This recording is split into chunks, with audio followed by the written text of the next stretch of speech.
Tiger NTR sensational director Prashanth Neel combination లో తెరకెక్కుతున్న high voltage action entertainer Dragon announcement నుంచే భారీ అంచనాలు క్రియేట్ చేసిన ఈ సినిమా తాజాగా మరో క్రేజీ అప్డేట్ తో సోషల్ మీడియాను షేక్ చేస్తుంది. ఈ చిత్రంలో ఎన్టీఆర్ ఫ్యాన్స్ కు పూనకాలు తెప్పించే రేంజ్ లో ఒక మైండ్ బ్లోయింగ్ ఇంటర్వెల్ ఎపిసోడ్ ను ప్లాన్ చేసినట్లు టాలీవుడ్ వర్గాల్లో గట్టిగా వినిపిస్తుంది.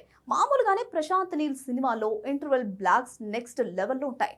ఇప్పుడు ఎన్టీఆర్ కోసం ఆయన అంతకు మించిన భారీ యాక్షన్ సీక్వెన్స్ ను సిద్ధం చేసినట్లు తెలుస్తుంది. ఇక ఫ్లాష్ బ్యాక్ ఎపిసోడ్ గురించి కూడా గట్టిగానే చర్చ జరుగుతుంది. ప్రశాంత్ నీల్ సినిమా అంటే డార్క్ థీమ్ గుర్తుకొస్తుంది, కానీ డ్రాగన్ ఫ్లాష్ బ్యాక్ మాత్రం దానికి భిన్నంగా చాలా కలర్ఫుల్ గా విజువల్ వండర్ లా ఉండబోతోందని టాక్. ఈ సినిమా కథ రెండు వేర్వేరు టైం లైన్స్ లో సాగుతుందని సమాచారం.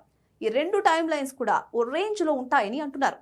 ఒకటి డార్క్ థీమ్ లో, మరొకటి కలర్ఫుల్ గా ఉంటుందని సమాచారం. ముఖ్యంగా రెండు టైం లైన్స్ లో ఎన్టీఆర్ లుక్ మాత్రం మామూలుగా ఉండదని సమాచారం. ఇప్పటికే రిలీజ్ అయిన డ్రాగన్ గ్లిమ్స్ సెన్సేషన్ క్రియేట్ చేసింది.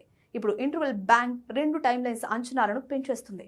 కాగా ఈ చిత్రంలో కన్నడ బ్యూటీ రుక్మిణి వసంత్ హీరోయిన్ గా నటిస్తుండగా ఆమె పాత్ర అత్యంత కీలకం కానుందని సమాచారం. మొత్తానికి NTR Neel combo box office దగ్గర సరికొత్త రికార్డులను సృష్టించబోతోందని ఫ్యాన్స్ అప్పుడే కాల్ రగరేసేస్తున్నారు.